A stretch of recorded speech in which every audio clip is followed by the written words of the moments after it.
competition, the quarterfinals. I'm Aniki Clark, Communication Lead here in the Transformation Implementation Unit and your host for this match. Can you believe it that we're already at the quarterfinals? Yes, indeed we are. The competition so far has delivered both in terms of intellectual and entertainment value. Today it intensifies as the top 8 teams confirm why it is that they should be here among the top teams battling it out to be crowned 2026 Public Sector Debate Champions. We're delighted to have you here in our offices at Saxthorpe and extend a warm welcome to those of you joining us online. Now, following a fiercely contested octafinals, today we congratulate the 8 teams that emerged triumphant. Let's give them a round of applause. They now stand just one step away from the great semifinals, the top 4. And we extend our heartfelt thanks to the teams that left the competition in the octafinal round and urge you to stay tuned to the competition. Remember also that the fan favorite competition is still on, so rally your supporters to vote for you on Facebook and Instagram. Now, which teams will make it to the Final 4? What are your predictions? Tell us in the comments. First of the starting blocks this morning, we have Team Teaching Service in proposition and Team the Jamaica Tourist Board in opposition. And they will be debating the moot.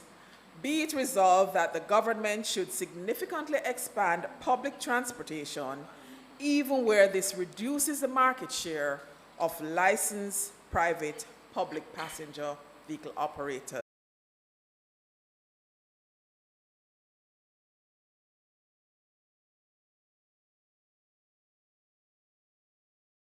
By the teams to justify their position on the moot. Let's get to meet them, starting with Team Proposition. Team, please go ahead and introduce yourself. Good morning. My name is Kevin Grant. Good morning. I am Rasheen Nelson. Good morning. My name is Tevin Cameron. Thank you very much. Let's clap them again. Let's make them feel ready. And let's now get to meet Team Opposition, the Jamaica Tourist Board. Good morning, everyone. My name is Crystal Smith, first speaker for Team Opposition. Good morning, everyone. My name is Alistair Anderson Moto, second speaker for Team Opposition. Morning, everyone. I am Stasian Virtue, third speaker for Team Opposition. Let's clap them too. Right. Have you noticed anything? Lions against lionesses, right? A very interesting matchup, I'm sure. Let's now get to meet the judges who will not be the shepherd.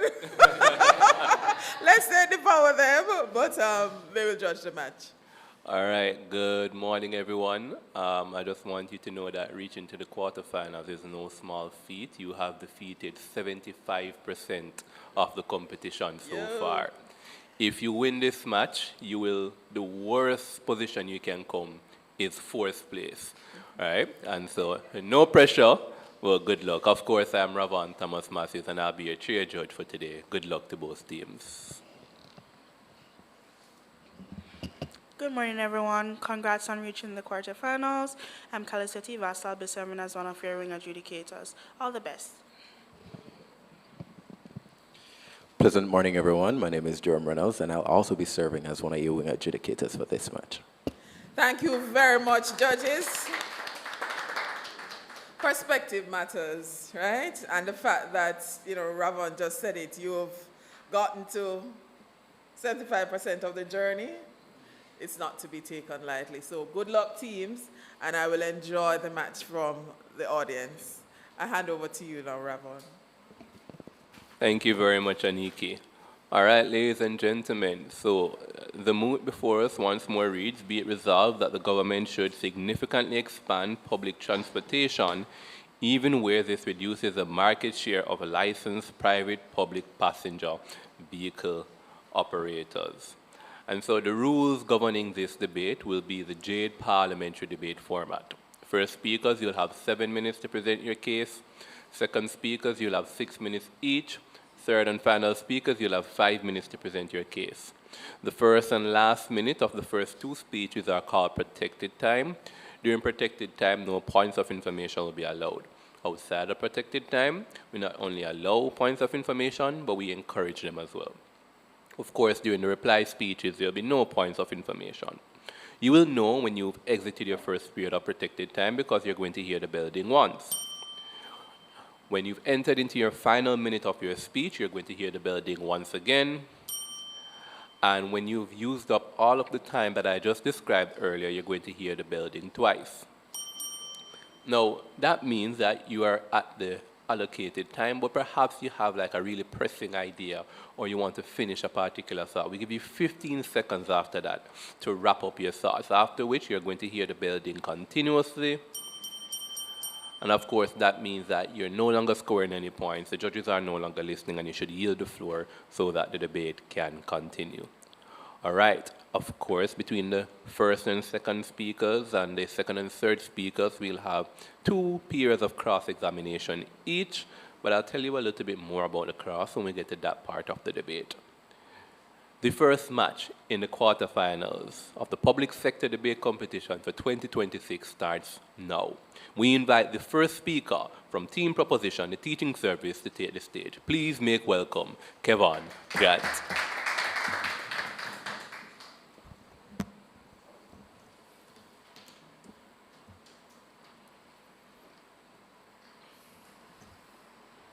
Panel, to win this match, we must outline a sustainable policy for the execution of the resolution, and secondly, justify the need for the expansion. For opposition to win, they need to show that our policy will result in a sector worse off than the status quo and prove that there is no need for the expansion. Now, I will treat with the policy itself. I'll outline the basis for the policy and show the financial sustainability of the program. Roshane will deal with the social benefits and show that it far outweighs the market share loss that private PPV operators will experience, if any at all, and deal with the necessary effective method of, or talk about the resolution being an effective method of raising the standard of the transportation system. Tevin, rather, will assess the clashes in the match and respond to the opposition's best cases. Now, the context, key terms. Significantly expand means that we're talking about a big difference in operation such that it could be perceived as a complete overhaul of the system. So right now, JUTC primarily services the Kingston and metropolitan area, Spanish Town, Portmore. And even in areas outside of those areas that buses currently go to, they generally terminate in Kingston. So what we're talking about then, we're talking about expanding services such that we're adding routes, we are adding more buses, and when we talk about adding routes, we're talking about going town to town, not just from Mobe to Kingston, which would be an added route, but we're also talking about something like Brownstown to Ocho Rios, or something like Mandeville to Maypen, without having to terminate primarily in Kingston.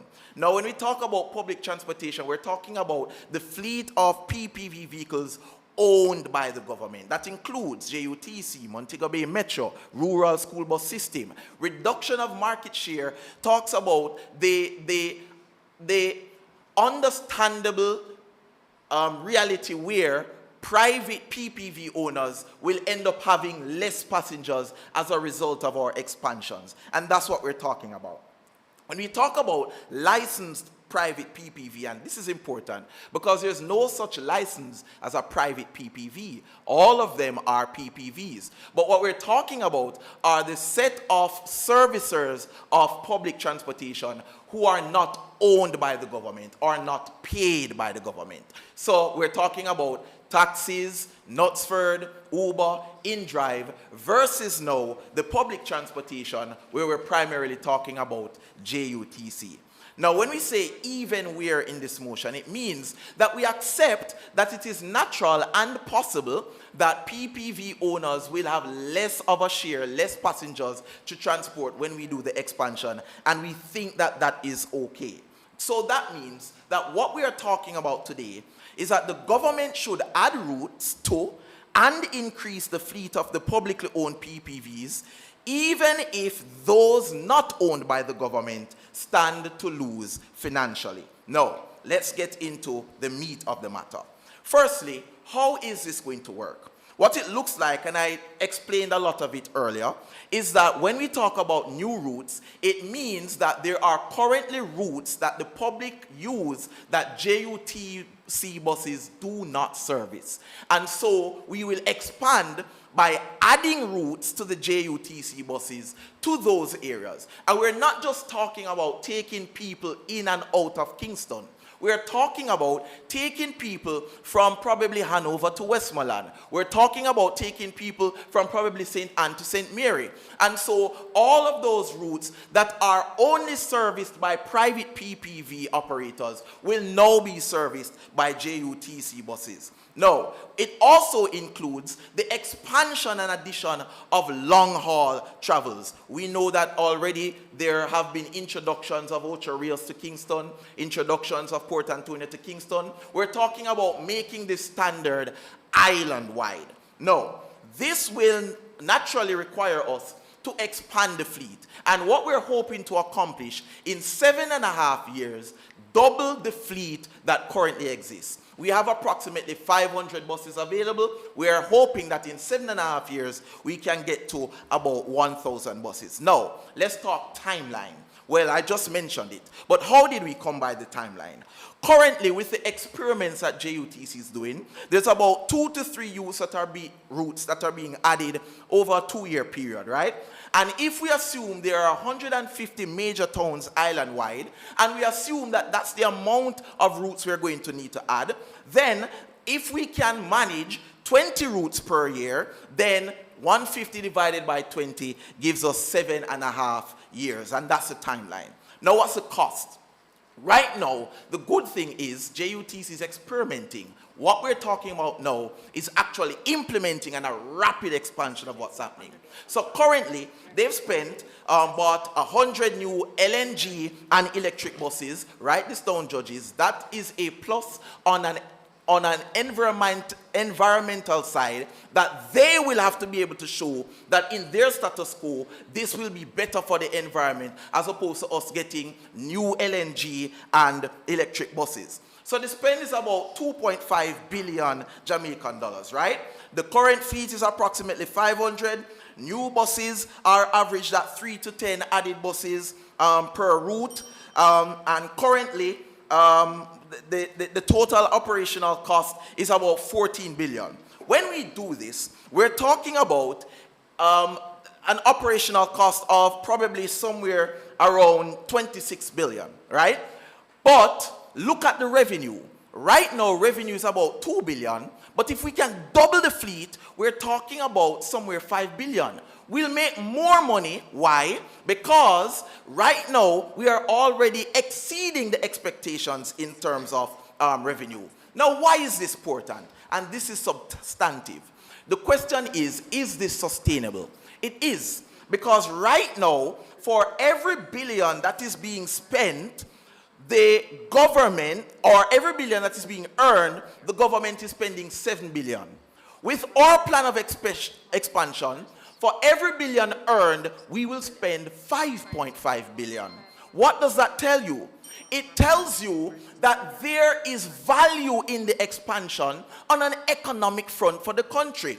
About 35 billion is lost in productivity because of congestion. Russia is going to deal with that. We will cover that 35 billion plus make JUTC more sustainable financially. Thank you very much, Kevin Grant. First speaker from the teaching service. At this point in time, we invite the first speaker from the Jamaica Tourist Board to open this debate for side opposition. Please make welcome Crystal Smith.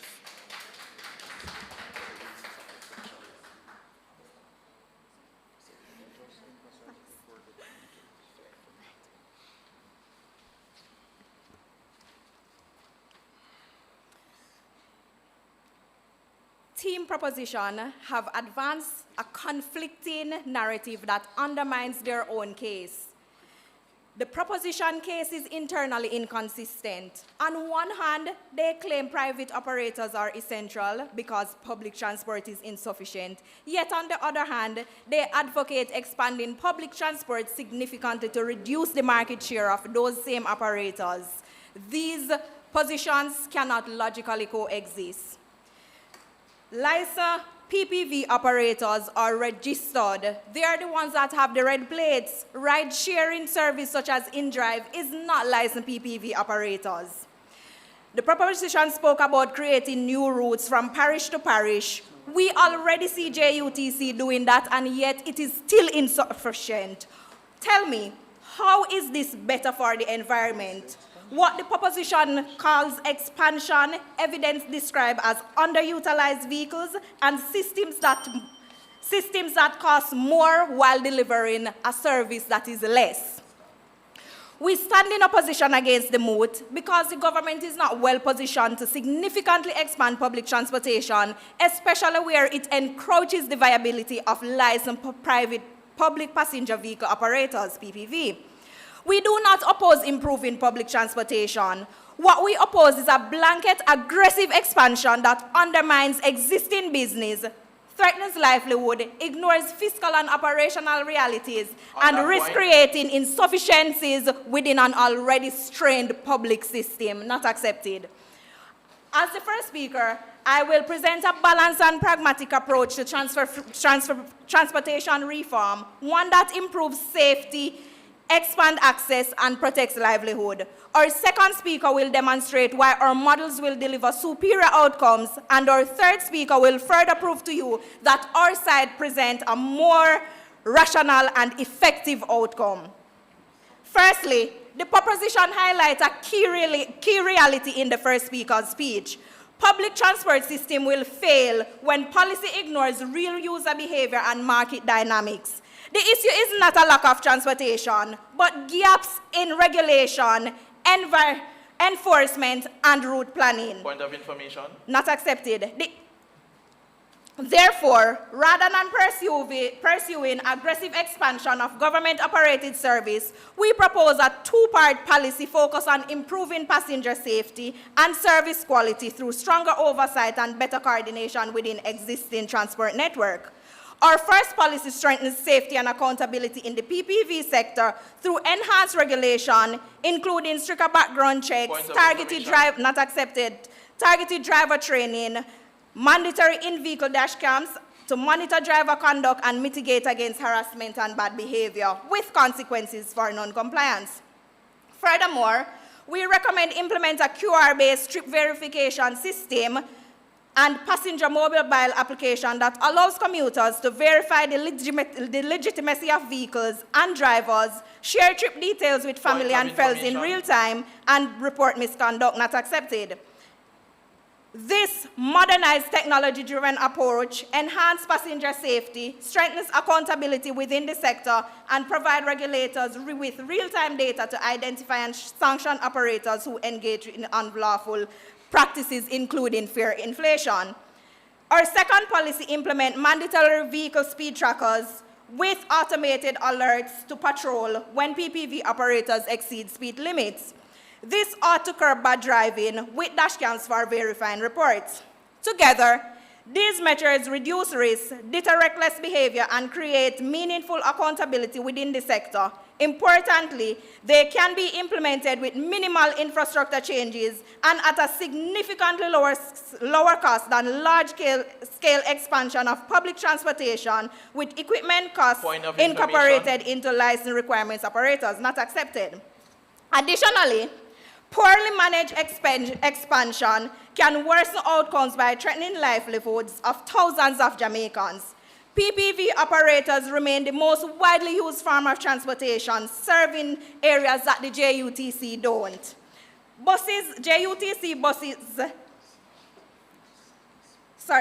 Serving areas that the JUTC buses cannot reach while providing a more faster, reliable, and often more flexible service. a significant expansion of public transportation that reduces the market share of the licensed PPV operators, risk displacing those workers, reducing income opportunities, and undermining substantial personal investment in the vehicles that they purchase, permits, and the payment of their insurance policies. Our position is simple and fair. Reform should not come at the unjust expense of hardworking citizens that depend on the PPV sector for their livelihood. Not accepted. Finally, we propose a targeted accessibility policy, recognizing that government expansion alone will not ensure meaningful access to transportation. We recommend a transport card system that subsidizes PPV service for low-income individuals, providing affordable transportation, supporting underserved communities, and delivering immediate improvements without costly infrastructure expansion. These subsidies would be determined using factors such as income, living standards, location, and reliance on public transportation, drawing on data from PATH and Social Investment Fund. The program would be rolled out in phases, achieving island-wide coverage within 18 months with particular benefits for rural and hard-to-reach areas. PPV operators would be equipped to accept government-issued transport cards, making this a more cost-effective and practical solution than large-scale expansion in the public transport network. In summary, we, the opposition, win this debate on the issue of safety because our policy provides a safer net that covers all forms of transport system. Therefore, a wider cross-section of the population benefits. JUTC buses does not and cannot operate everywhere. Jamaica's realities does not allow for this. Narrow roads and steep terrains and routes that are not designed for large buses. Where JUTC buses operate, they follow fixed and designated stop, lacking the flexibility to drop passengers directly at their homes, a critical convenience that PPV operators reliably provide. Unlike public transport, which typically allows all to benefit from subsidized fares even where individuals are in need. Indeed. Thank you very much, Crystal Smith, first speaker from the Jamaica Tourist Board. Ladies and gentlemen, we are now at the first period of cross-examination. For this segment, we will see first team opposition posing 3 questions to team proposition. Each question will be limited to 10 seconds, and each answer will be limited to 45 seconds. It's important to note that for the team asking the question, only one person may do so at a time. But for the team that is answering the question, the entire team can chime in to provide that response. After the 3 questions have been asked and answered, we'll then invite the teaching service to pose their questions. With that said, we now open this first period of cross-examination and invite Team JTB to pose their question. Teaching service. If accessibility and expansion can be achieved through regulation while preserving existing PPV routes through partnership, why is it necessary to reduce market share of licensed operators at all? Well, because first of all, the intention is not to remove private PPV routes. The intention is to provide our citizens with access to the safest and cheapest possible way of transportation.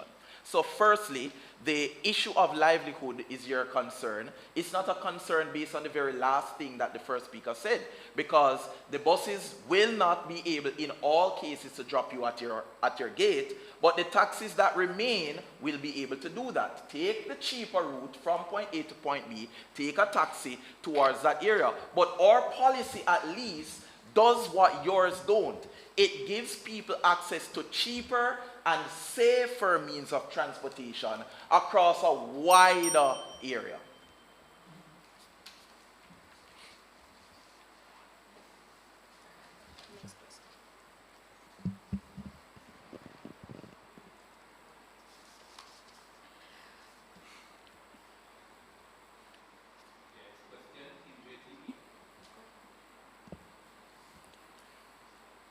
What evidence do you have to say that the projected expansion of the JUTC outweighs the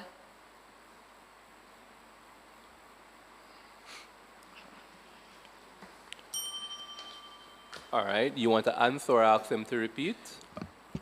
All right, yeah, let them repeat. what evidence do you have to prove that your policy that you're recommending outweighs the benefits of PPV operators by reducing their market share? Well, for one, it is a known fact that private PPV operators tend to be the individuals who will, one, abduct children and women, rape and harm them. There is zero case in those instances, or zero of such cases with respect to JUTC. That alone is evidence number one. Secondly, it's much better, so reducing the market share means that there's less opportunity for those kinds of bad PPV operators to do that stuff. Secondly, it's better because, well, for one JUTC bus can hold more than 3 times what a coaster can, more than 20 times what a taxi can. So reducing their market share means that we're able to carry way more people and save time in commute.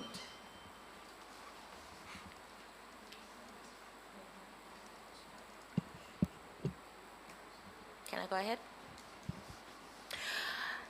Teaching service, creating new routes is great and all, but how do we ensure that this is efficient? Because currently, JUT does not operate efficiently. Well, I think efficiency is a matter of perspective, because right now, it has been reported in January by the minister that they had approximated that they would probably be making revenue of about 1 billion. Right now, they are above the projection, it's 1.4 billion. With the changes in operations, we are already beginning to see JUTC be more sustainable. Now, adding routes is sustainable because, well, one, it will be the addition of routes and the addition of buses to routes that the JUTC can actually service. And most of the inefficiencies were caused by outdated buses, theft among the company workers, and those problems are being solved now, and we are seeing the benefits already since the changes and the improvements with the type of buses and better management of the system. Okay. All right, thank you very much. We now invite the questions from the teaching service. How do you determine trying to police operators with bad safety reputation versus expanding a fleet with zero safety concerns is better? Can you repeat the question, please? How have you determined that trying to police in your policy those private PPV operators with bad safety reputation versus expanding a fleet with zero safety concerns is a better approach?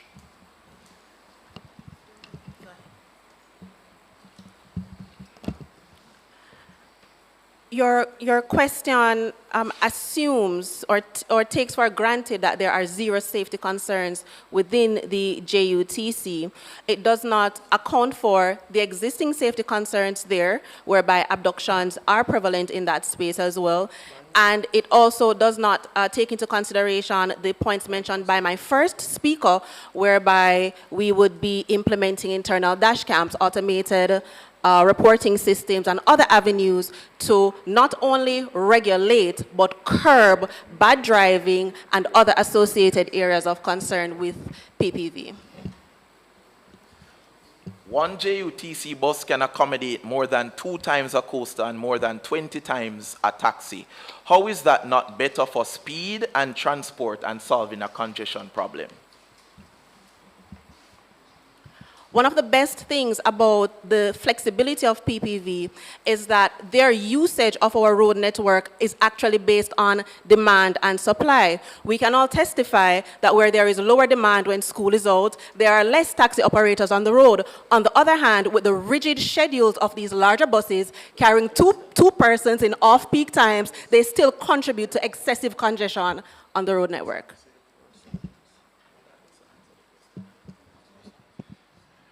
My question is, if regulation alone could solve transportation problems, Why have these problems persisted despite decades of regulation? The opposition this morning proposes policies that are as yet not in place in our current transportation system. And so I am without the capacity to share the internal workings of the Jamaica Constabulary Force. However, we see increases in their outreach as well with increased patrolling, whereby we hope and anticipate that they will further enforce these new policies. Additionally, traffic regulations doesn't only apply to PPV operators, they also apply to private car operators as well. And please note, a lot of these accidents and other tragedies that happen on the road is as a result of also private operators of motor vehicles. So it's not just PPV operators. All right, thank you very much for that first period of cross-examination, both teams. We will now invite the second speaker from the teaching service, Rashane Nelson. Here, here.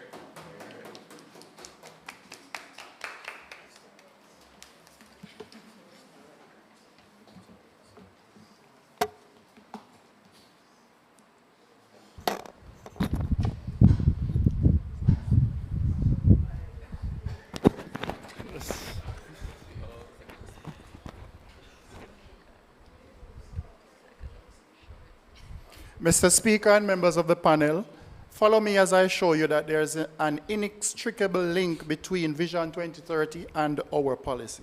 Public transportation is an essential public good, so essential that without it, we are unable to reach the goals of Vision 2030. And for this very reason, we should prioritize the affordability that it comes with, the safety, the reliability, and ensure that we guard its impact on the productivity of our nation over the market share of PPV operators. I want to show you how these social benefits are far more significant than the market share of PPV operators and how this policy helps to raise the standard of the public transportation system. But a few refutations before. They mention, side opposition, that JUTC is not widespread enough. Well, hence the expansion. And they claim that a counter policy is to improve training and monitoring among the PPV operators. Apart from the fact that they have not outlined the cost, how do they monitor taxi fare extortion? How do they monitor the fact that improve the fact that persons are still underserved, neglected in many cases? And how do you solve the problem of public passenger vehicle operators holding the country at ransom in terms of making their own rules, abiding by whatever rules they create, and also disrupting the entire economy when they go on strike? They mentioned the fact that they will provide subsidies, but this is the same problem that we had with the PATH program. And the bus operators that were contracted said, we can't work with this program. Hence, the government had to run immediately to get buses to provide for the students to travel to school safely. They tell us that the taxi operators can carry you straight to home, but why then are they crying a massive loss of jobs if there are operators who will then be needed to carry you into smaller communities? We don't quite understand what they are getting at, but let me show you what we are saying. An essential public good with social benefits that far outweigh the potential loss of PPV operators. That is what we are saying. We are saying that the system must be designed around what benefits the citizens and not primarily an obsession or a primary consideration as to who maintains market share. And this is the reason. Our policy provides equality, safety, order, economic growth, and national productivity. On the matter of equity and accessibility, this must be important for the marginalized groups over that of the market share of PPV operators. We are offering a lifeline to lower-income households, seniors, students, and persons with disability. Collectively, this sector of society is far more consequential to this conversation than the market share of PPV operators. When we subsidize their transit, they are able to access the necessary services, healthcare, education, employment, all of that, and it reduces their financial burden. On the matter of safety and order, our policy provides a response to poor driving. It provides a response to criminal elements in the system. It provides us with fewer people stranded during strikes or simply not enough vehicles to service certain areas. The fact that the operators disappear when the transport authority is on the road is evidence that they are not up to standard. This level of safety unsafe behavior cannot continue. As it relates to national productivity, every year we lose $35 billion because persons are stuck in traffic or reach to work late, and we are saying this translates not just to persons being more productive and being able to engage meaningfully in society, but it translates to financial, I'll take you shortly, financial benefits and reduces this $35 billion loss. For every dollar that is invested, and this is known internationally, in public transportation, for every dollar that is invested, it brings a benefit of $5 to the economic upliftment of that country. So when we look at equality and access, we are giving savings for the vulnerable groups and increased access to the social services that they need. Under safety and order, we see a reduction in human suffering because that's what it is, and public expenditure is benefited to the tune of billions annually. As it relates to productivity, we reduce the $35 billion productivity loss. These outweigh any market share considerations that you might have. Point? Or you're not ready. It is a necessary and effective step in regulating and raising the standard of the system. You see, the truth is in the status quo, taxi operators decide when they work, which routes they want to work on, how many passengers they carry, and the fare regulations. And fare regulations, and when their vehicles are maintained. In addition to that, we depend on the understaff and under-resource monitoring from the Transport Authority and the Jamaica Constabulary Force. This limited regulation and reach is incentive for them to break rules and to nurture chaos. They tell us that they will monitor them, but how will they do this in this context? So that's the context in which we operate, but we have seen in countries such as Singapore, London, and Seoul, and cities like those, where once they provide these services, undeniably, the private passenger operators have to shift their standard of operation and are forced to operate better in order to remain competitive. They are not totally eliminated, but they are forced to operate better. With our policy of expansion, the results are that instead of regulating as many independent operators, the government regulates a larger body with fewer independent operators, and the results of that is that our policy is necessary for the expansion and the countering of the woefully inadequate measures and the realities of the status quo. So we say for that reason that it far outweighs the benefits or the concerns of... Thank you for those final parting words. Second speaker, Rashane Nelson from the Teaching Service. At this point in time, we invite the second speaker from Team JTB. Please make welcome Alistair Anderson Motto. Here, here.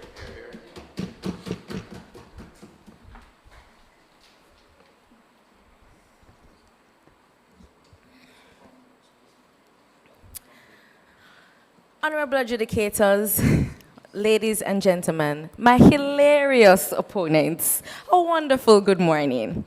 Let me explain why expanding public transportation at the expense of licensed PPV operators is not only a bad economic decision, but just harmful to our society. The proposition wants you to believe that expanding government-run public transportation, even at the expense of licensed PPV operators, automatically improves accessibility and efficiency. However, their argument fails, because it ignores how transportation actually functions in practice and the economic consequences of reducing the market share of licensed PPV operators. They claim that expanding public transportation creates more accessibility from parish to parish and is cheaper for citizens. It sounds appealing, right? But affordability and accessibility means very little if the service is unavailable when and where people need it. Our policy creates accessibility through partnership, not replacement. As our first speaker explained, introducing a transportation card system and stronger public-private collaboration allows passengers to move seamlessly between different operators while maintaining the flexibility that currently exists and reduce fare not accepted.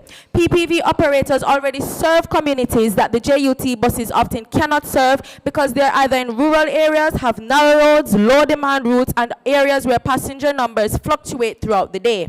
A centralized system allows fixed schedules and major corridors, but PPV operators adapt to the market in real time. They operate earlier, later, and on routes that they may not appear profitable but are essential to the people who depend on them, not accepted. As such, our policy expands accessibility without destroying existing livelihoods or forcing taxpayers to fund enormous expansion of government services, and this makes transportation not only affordable but also available. A cheaper bus that never reaches your community provides no benefit. A transportation network that connects citizens to schools, jobs, healthcare, and just day-to-day living is the model that delivers meaningful accessibility, not accepted. This is not measured just by the fare cost, but also by whether people can actually get where they need to go. Our argument wins because it provides a wider coverage while flexibility and encouraging cooperation instead of displacement. Additionally, our approach achieves the benefits without placing an enormous financial burden on taxpayers. Rather than investing billions into expanding inefficient government-operated transportation systems, government resources can be used to strengthen infrastructure, improve regulation, and support innovation within the existing transportation network. My opponent is under the assumption that centralized public transportation is inherently more efficient because larger buses carry more passengers, maintenance is centralized and has fixed schedules. This argument only succeeds under one unrealistic assumption, that those buses are consistently operating at or near full capacity. But let's be honest with ourselves, that is rarely ever the case, not accepted. If government significantly expands public transportation in areas already served by licensed operators, many buses will operate with empty seats, especially during off-peak hours or on routes with low demand. An empty 50-seat bus is not efficient simply because it is large. Efficiency depends on utilization, not accepted. If we're spending on fuel, maintenance, salaries, and infrastructure, while buses are just partially occupied, then taxpayers are subsidizing inefficiency, not accepted, rather than benefiting from it. PPV operators, on the other hand, already have the know-how to survive in the market that pressures them every day. Why? Because they only survive if they operate efficiently. They adjust hours and frequency based on passenger demands because their livelihoods depend on it. A state-run service cannot continue operating despite poor productivity because losses are simply absorbed through public funding. And we know this because JUTC is currently operating at a loss and is projected to lose another 14.8 billion Jamaican dollars this financial year. And please bear in mind, we, the taxpayers, are the ones that are paying this. Additionally, the government can fail to take accountability, which leads to bureaucracy, waste, and corruption. Not accepted. Therefore, while centralized transportation may appear efficient in theory, it often becomes inefficient in practice because the safeguards that produce productivity simply just does not exist. So when JUTC saturates a route with displaced PPV operators, then they're what? Forced to switch routes or just stop operating entirely. And then they are restricted to either switch routes, and they can't switch routes so easily, and they aren't allowed to operate on multiple routes, not accepted. So as a result, we then create a gap as JUT doesn't operate 24/7. This means there will be little to no transportation availability in late nights. So guess what? Reducing the market share of licensed PPV operators also reduces government revenue. Every licensed PPV operator contributes directly to the economy through road license, registration fees, fitness certificates, and other payments. These revenues help fund public services and the government. So if the government push these operators out of the market, thousands of entrepreneurs earn less and leave the industry altogether. Fewer PPV vehicles are available, and the government also loses money. So the question, therefore, is not whether transportation should improve. Of course it should. The question is whether that improvement should come by reducing the market share of thousands of PPV operators who already contribute to our economy and serve our communities. Absolutely not. We cannot achieve sustainability and progress through partnership and cooperation, not by creating competition and destroying livelihoods.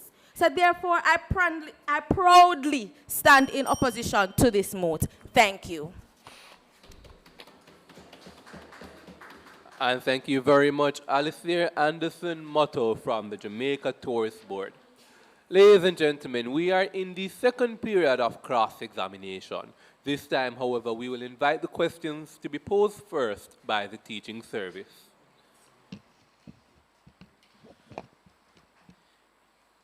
In status quo, public transportation is dominated at a ratio of 51 private PPV to 1 public PPV. How do you justify the private sector having this kind of stronghold over the freedom of movement of people?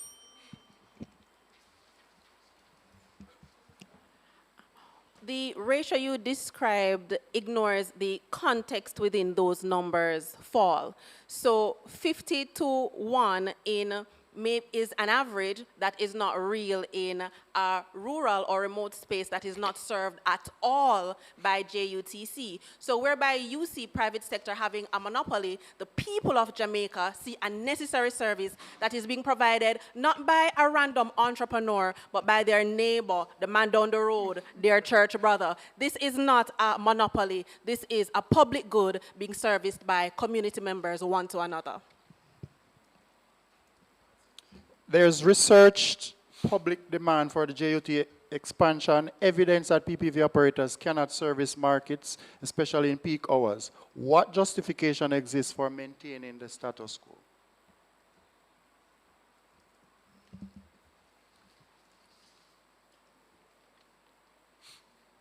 Can you repeat that question?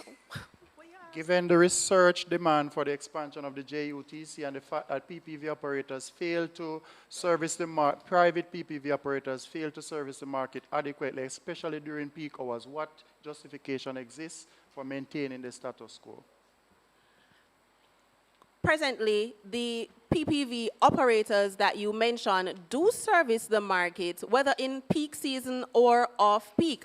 The government at this time really prioritizes public-private collaboration, and the model described by my first and second speaker is an expansion of that same private and public collaboration. So the expansion that we are all trying to find is not only on the shoulders of the government, but we are seeing possible expansion through these private-public partnerships as well, not unlike the same private-public collaborations that we see in healthcare. We don't only have public hospitals, we have private services. In education, we don't only have public schools, we have private schools. And so we foresee for an equitable and not just an equal space for wide-scale expansion. That is time. Your final question? One JUTC bus can service 1/5 of what the current private PPV operators can service. Mandeville bus will not leave unless full. How does your model address the billions of dollars lost annually through congestion and transportation inefficiency?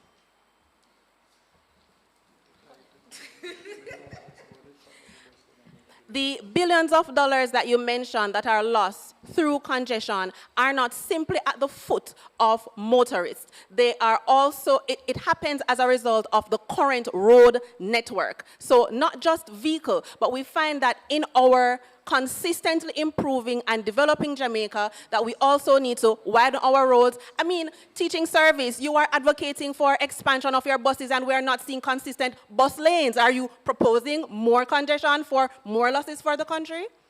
Additionally, JUTC is already operating at a loss. We are already losing billions with the inefficiency of the JUTC currently.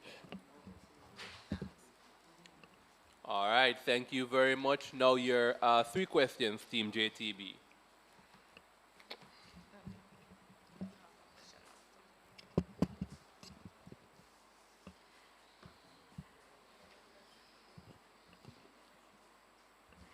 If majority of Jamaica government services are provided via public and private partnership, how do you account that public transport to provide a service to meet the needs of the Jamaican people? I mean, we don't care what they do in other sectors. We're talking about what we're doing with the public transportation sector. We are saying that already there is evidence that we can afford to do that expansion. And I estimated that right now in status quo, what you want to maintain, for every billion saved, we are going to spend 7 billion. But in our world, for every billion saved, we are spending 5.5 billion. Expansion actually works out cheaper.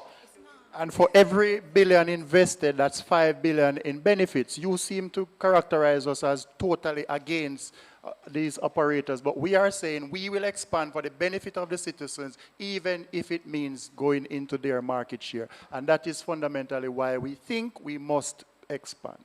So it's not like we need to put buses that take you from workplace to your gate. All right, thank you. And your second question, Team JTB. Teaching service. You talk about the safety of citizens. So when we drive PPV operators out of business, how do citizens get home in the night? Because JUTC doesn't operate in the night at 24/7, at midnight or 1 a.m.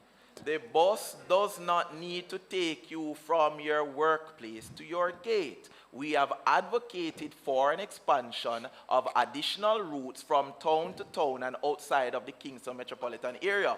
The private PPVs will not vanish because they still have the part of the market that takes you from the town to your homes. They can maintain that. But we want less of them on the road for a number of reasons. One, they are the source of abductions and rapes and murders when they take people in the same night time that you're talking about. That doesn't happen in a JUTC situation. For more than that, we're solving a congestion problem. One bus can carry 5,000 versus the 25,000 that all of the private PPVs carry. One dege bus, which means that you're... And your third and final question, Team JTB. The motion explicitly states that this expansion may reduce the market share of licensed operators. But what specific protections does your model provide for these operators who lose their passengers as a result of the government expansion when we consider that for contract carriage, they cannot simply change their route? Mr. Speaker? Yes. Okay. What consideration does the government take from Andrews Memorial Hospital when it made healthcare free? Because what the service that you offer to the people is far more important than the protection of the profit of the private sector. And that is where you are faulty. Exactly. We're talking about, finally we can say it, we're talking about being able to place a situation where there are less vehicles on the road, which solves the congestion problem. So even with the poor lane problem that you are identifying, less vehicles on the road mean that there are less congestion problem, and we don't even have to fix the road problem that you're identifying. Less vehicles on the road and an efficient transportation system. All right, thank you very much. That concludes the second period of cross-examination. Ladies and gentlemen, two speakers remain in this debate. Those are the reply speakers. The debate is going to pause for 1 minute to allow those two speakers to finish their case and attempt to prove to the panel of adjudicators why their team has won this debate and deserves a shot in the semifinals. That 1 minute pause starts now.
All right. We now invite from the team in opposition their third and final speaker. Please make welcome Stacyan Virtue. Here, here.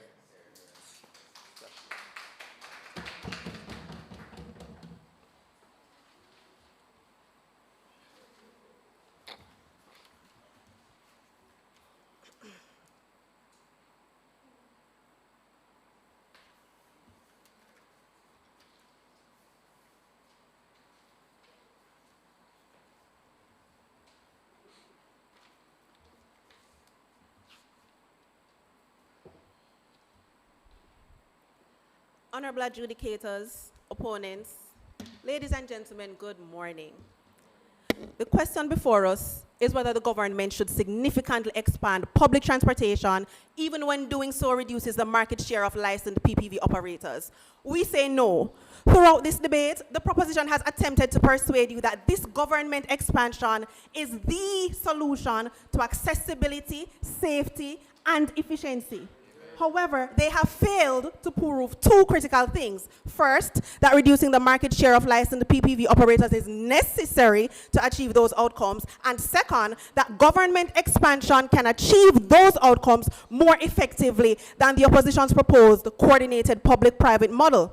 Let us begin with safety. The proposition has relied heavily on the argument that public transportation is safer than private transportation. But even if we were to accept that premise, it does not win them this debate. When the proposition said that there is no evidence to abductions, harm, etc. on JUTC, I am a little shocked because I still remember, as a university student myself, the blind young woman that my community stood vigil for that is as yet unfound, last seen on JUTC. Our first speaker presented a comprehensive safety framework that directly addresses the concerns they raised. We propose internal dash cams to deter misconduct and provide accountability, QR-based verification systems that allow passengers to identify drivers, share trip details, report misconduct, stronger background checks, speed trackers, automated reporting mechanism. The significance of this is that safety is no longer exclusive to the proposition's model. They assume safety improves because government vehicles operate more routes. We improve safety across the entire transportation network systematically. This is particularly important because public transportation does not reach every community in Jamaica. Many Jamaicans, especially those in rural and remote areas, continue to rely on PPV every day. So even if public transportation is marginally safer, their model leaves a substantial portion of commuters outside the scope of those benefits. What kind of expansion would that even be? Our model improves safety for a wider cross-section because it addresses the vehicles people are already using an existing carbon footprint, Mr. Speaker. For this reason, safety cannot be the deciding factor in this debate. At best for the proposition, safety becomes a shared outcome, and for us, it's a broader and more comprehensive one. So let's talk about another clash in this debate, accessibility. The proposition asks you to believe that accessibility is achieved simply by expanding public transportation. But accessibility is not measured, as my second speaker said, by the number of buses purchased or the routes you announce, especially when, after removing a contract carriage driver from a route, it then becomes illegal for them to run that route after the JUTC retires for the night. Our first speaker introduced a transportation card system instead that is specifically designed for economically vulnerable individuals. Unlike the proposition's approach, our model directs assistance to those who genuinely need it. This is important because government resources are limited, so public assistance should be targeted, whether you're a country or town. Transport accessibility for economically vulnerable individuals matters, not only because it fulfills a social obligation, but it allows them to participate more fully in society. When people can actually afford to go places anywhere using a transport card across PPV or JUTC, it increases their socioeconomic opportunities. We target all these individuals. The proposition claims that expanding public transportation creates efficiency because larger buses carry more passengers. The problem is that this argument assumes ideal conditions. However, as our second speaker demonstrated, a 50-seat bus carrying 10 passengers is not efficient simply because it is larger than a route taxi. Seems to me like that route just needs a taxi. Therefore, this government expansion creates a number of practical challenges that the proposition failed to address. It introduces bureaucratic inefficiencies, opportunities for waste and corruption, significant public expenditure, all while relying on fixed routes and schedules that fail to respond to actual commuter demand. PPV operators do the opposite. Instead, they adjust their operations based on passenger demand, provide flexible routing, and serve areas where large public transportation systems are unable to operate effectively. This is why the proposition's model risks creating the worst possible fiscal outcome. Government spending more while simultaneously reducing the economic activity and revenue regulated by private opportunities. 5 billion versus our 500 million. Let's step back. 3 things are clear. On safety, we neutralize the proposition's advantage because our reforms improve safety. On accessibility, we clearly win because our targeted transportation card reaches everyone. And on efficiency, finally, we win. Time. With this in mind, Thank we you reject this motion. very much to the final speaker from Team Opposition. And now to conclude this debate, we invite Tevin Cameron, final speaker from the teaching service. Here. I would like to thank my batchmate from Manchester High School for sticking to the script that they wrote, came here today, thinking that's what opposition government is going to come with. But let us take them at their best. So they told us in this debate that JUTC is the government is currently working a deficit of $23 billion. But compare that $23 billion, Mr. Speaker, to $35 billion that we have lost in productive. We on this side is willing to take on that burden of losing the $23 billion because there are other areas in society that we're able to gain back that loss that we are occurring. So in this debate, Mr. Speaker, we are going to reduce this debate to 3 questions, and they have failed on all of these 3 questions, but nonetheless we're going to do what we have to do. First, what principles should guide transportation policy? Secondly, which side has presented credible process to solve transportation problem in Jamaica? And thirdly, which world leaves Jamaica on a better and government wins on all 3 questions? So let's begin with the first. At the heart of this debate, ask the question, what transportation policy is actually for? That transportation is not a simple commodity in the marketplace. Transportation is an enabling service. It means through which citizens exercise freedom of movement, access to employment, access to education, access to healthcare, and participation in economic life. Notice the fundamental difference between the 2 sides. Opposition has asked you to begin your analysis with transportation provider. They want for you to focus on the operator who loses passenger, the route taxi driver who faces greater competition, or private company that sees reduced market. Let us be clear. The reduce in market share will come as a result because the citizens of this country whose taxpayers are funding JUTC will have greater access to the cheaper, more reliable, and efficient cost of transportation. Let's take, for example, this government has started with commuter, the student, the worker, the elderly person, the disabled individual, the person who depends on transportation every single day. Once you begin there, Mr. Speaker, the principle becomes obvious. And that's where opposition fails. Secondly, Mr. Speaker, the process. The second question in the process is, even if we agree that transportation to serve public interest, how do we actually achieve this goal? This is where government's case becomes overwhelming. Kevin did not simply identify a problem. He showed the mechanism. He explained the policy involving intertown and interparish routes, increasing services on existing route, expansion of transportation, and gradual doubling the fleet in a 7.5-year period. They have failed to tell us, Mr. Speaker, how much their model will actually cost Jamaica. And I'm assuming it will cost us over $50 billion because they're going to regulate the system. But if regulation is so important and big and mighty, why do we still have the same problem existing in society with the transportation system?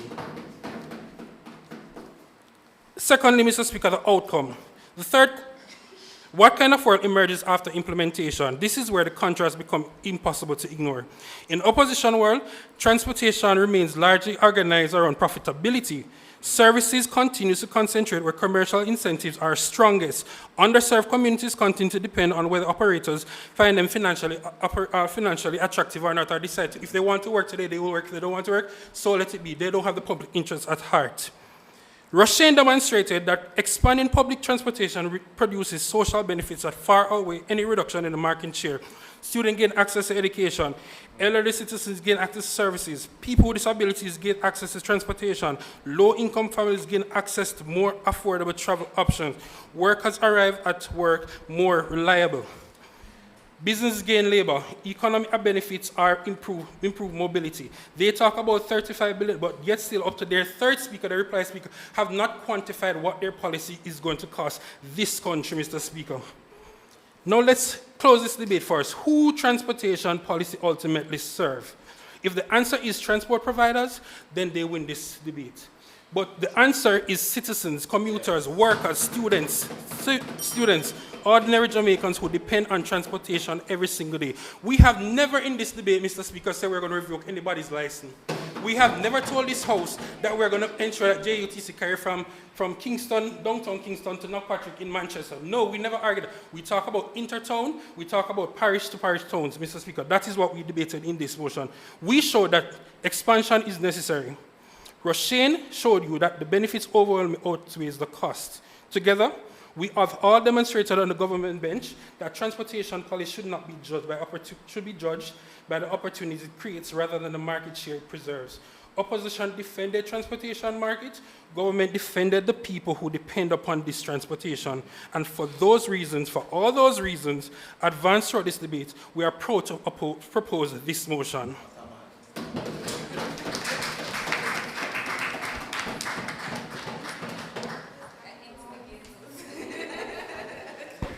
Indeed, the arguments have been made. Let's have a final round of applause for these two teams. Team Proposition, Teaching Service, and Team Opposition, the Jamaica Tourist Board. They debated the moot, be it resolved that the government should significantly expand public transportation, even where this reduces the market share of licensed private public passenger vehicle operators. A lot of arguments, lot of contestation, lot of humor. It was just a very good debate, and these teams have certainly confirmed in our minds why it is that they should have been here. The judges will now deliberate, and when they return, they will announce the winner of this match and who will take that first spot in the quarterfinals of the semifinals. Yes. Top four of the public sector debate competition. You did well, team. Final round of applause. And for those of you online, give us 15 or so minutes for the judges to deliberate and come back.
All right, ladies and gentlemen, so we are back, and I have with me the results of this match, and I know which team will be advancing to the semifinals of this competition. And which team can proudly say that they were quarterfinalists in 2026? So the motion, the moot rather in front of us once more, be resolved that the government should significantly expand public transportation, even where this reduces the market share of licensed private public passenger vehicle operators. So what did we think about this debate? Well, we understood to no small extent the definitions and the reasons why we're here and the burdens that are in play coming out from the teaching service. We think, in fact, that we understand it a little bit too much. We think that too much time was spent on setting up the debate, defining the key terms and the burdens, and explaining the policy, to the extent that at the end of the first speech, the panel was left wondering, okay, we understand the policy, we don't understand why we need to implement this policy. We understand what we're going to do, we don't understand why we need to do it, right? And so we wanted to hear a lot, to a much larger extent, some substantive arguments. That we get this idea of how it's important because the buses utilize LNG and this is good for the environment. Well, quite frankly, I'm not sure what LNG is. Like, I know that it's liquid natural gas, but in as much as like it wasn't explained, I don't know why LNG is superior to like petrol, and I don't know why that's important to the environment. I don't understand why that's impactful and should be weighed heavily in the debate. I just didn't understand, the panel didn't understand fully why that was a substantive piece of argumentation. But we did understand fully the policy, the burdens, the definitions of the terms. We think that a little bit more time could have been spent on the warranting of substantive argumentation. So I want to caution the first speaker for that. Similarly, from the second speaker, at the end of her speech, the panel was still left wondering, what is the problem we're trying to face? Now, while we understand from her, Ms. Crystal, how it is that she's going to solve the problem, we don't understand what the problem is that we're trying to solve in the first place. So she tells that the problem is route planning and gaps in regulation, and she's going to implement a wonderful litany of different resources such as dash cams, stricter background checks, QR codes and mobile apps to track the legitimacy of vehicles, to report misconduct, and a robust policy and mechanism to solve a problem that we don't fully understand yet. What is the necessity for implementing these things? Intuitively, based on what the policy is, we understand that maybe it's a safety issue, but it wasn't until like further down in the debate that we fully understood as well that safety is a big concern that they're trying to have and that this policy is aimed at solving safety. We want to understand from the get-go what the problem is before we start solving for the problem. To her credit, though, we do get a description of a problem. We understand that by the implementation of this policy, what that's going to end up happening is threatening the livelihood of these private public passenger vehicle operators. She tells us that it's going to result in a reducing income because they're going to be misplaced, and that this is particularly bad, and that what we should do instead is this kind of counter idea of a transportation card so that we can get greater outcomes, especially for the most vulnerable in our society. She also points out a really interesting rebuttal, which is that JUTC cannot operate everywhere because they're narrow routes, they're steep, and that the public passenger vehicles are the only ones that can do this, and that's a problem that JUTC cannot solve for. It is at the point of the cross-examination where the debate starts to really heat up in a really meaningful way for the judges. We understand at that point in time that the real issue is a matter of safety and regulation, the real matter is a matter of accessibility. We understand coming out from team opposition that they were never saying to a meaningful extent that the JUTC needs to come from drop you directly at your home.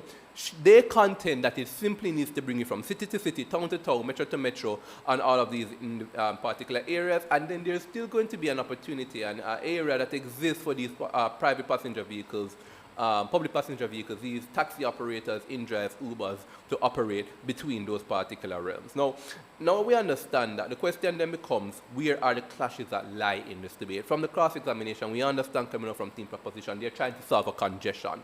They contend in as much as a bus has a greater capacity to carry people than a taxi, it is going to lead to a reduction in congestion.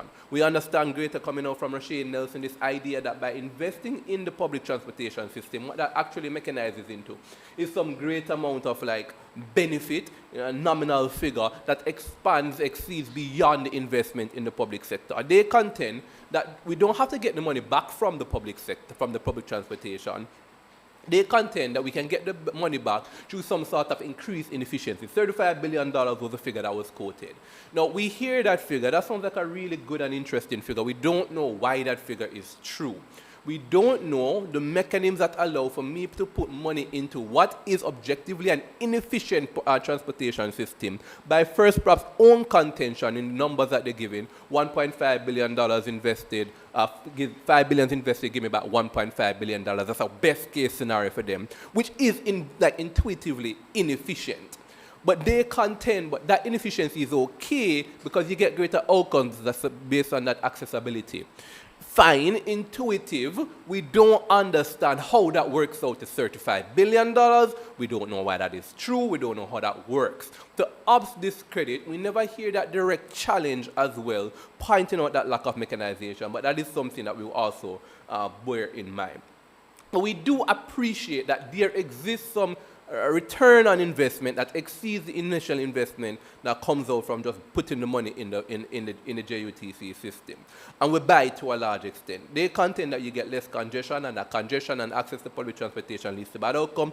Up contents, however, not necessarily so, because in as much as the buses aren't always full, that leads to a particular place. So you have a bus that can carry 50 people, carrying 5 people, that is congestion. Intuitively, we contend that at the point in which a bus is carrying 5 people, you're probably not in peak hours, in which space you probably don't have that very much congestion to begin with. And so that doesn't sufficiently discredit the argument that came out from the debate. So we're moving right down into the reply speakers, which it was a big deal in this debate. So what we understand coming from Tevin Cameron, third speaker from the teaching service, is 3 things. 1, the purpose of the public transportation isn't necessarily to make money. It's okay if we operate this at a loss. It's a commodity. It's not a commodity. It's a public good. It's an enabling service that gives some freedom of movement, access to healthcare, and a bunch of other things. That kind of analysis directly helps to justify that $35 billion growth that we get coming out earlier. We wanted to hear it earlier, but we appreciate it coming out a lot from Tevin Cameron in reply. Also, this really important and impactful idea that the real reduction to the private-public passenger vehicles isn't necessarily because all of a sudden the JUTC exists and it pushes out people. It's because the same forces of market and demand that Jamaica Tourist Board contends is why these private passenger vehicles are super important. Those same forces are exactly why the JUTC is going to be more efficient, is going to be better. Because individuals will make the deliberate attempt to choose the JUTC over the private vehicles. So he contends that this idea that the private cars are better actors because they can adapt to the market conditions is actually, he co-opts that idea and he says that is exactly why the JUTC is going to be better. Those same forces of market and demand. Also points as well particular outcomes and how this helps with other people, and we weigh that against this substantive that came from the reply speaker from team opposition about safety, accessibility, how the seats will not be enough, the inefficiencies, and how government spending more and reducing economic activity as a result of not getting the licensing fee from these private passenger vehicles. Ladies and gentlemen, it was a very close debate. The score separating the two teams was a measly 2 points. One team ends on 278 points, to the other team's 276 points.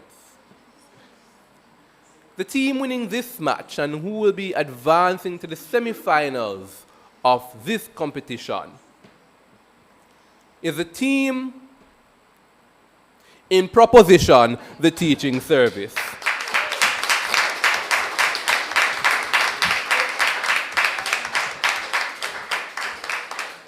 Congratulations, team teaching service, and very well played to the Jamaica Tourist Board. The best debater from this match comes to us from the winning team. He was instrumental in securing this 2-point win. That is, of course, Tevin Cameron, reply speaker.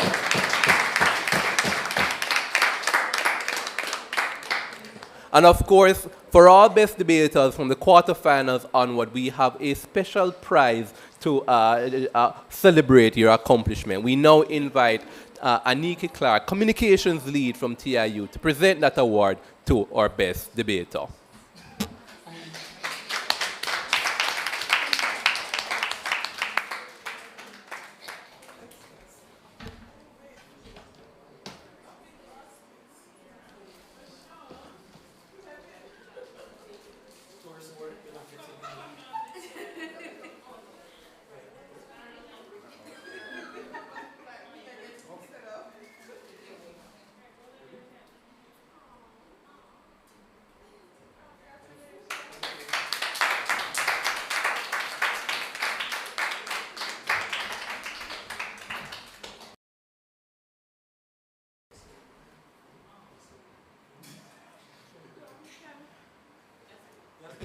All right, so let me wrap up.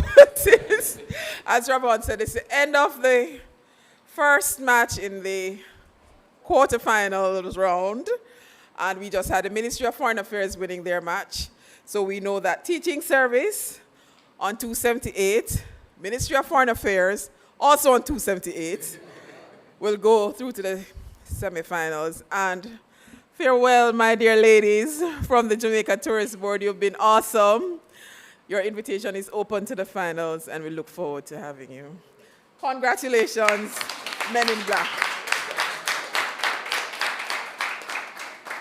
Right, so stay tuned for the final match in the quarterfinal round, where the Administrator General's Department and the Ministry of Industry Investment, the Ministry of Economic Growth and Infrastructure Development will battle it out for the final place in the quarterfinals. In the semifinals. My head not working today. All right. Julio. Yeah. I think we have to go keep the same panel. Yeah, kind of menacing. I said I love you, baby.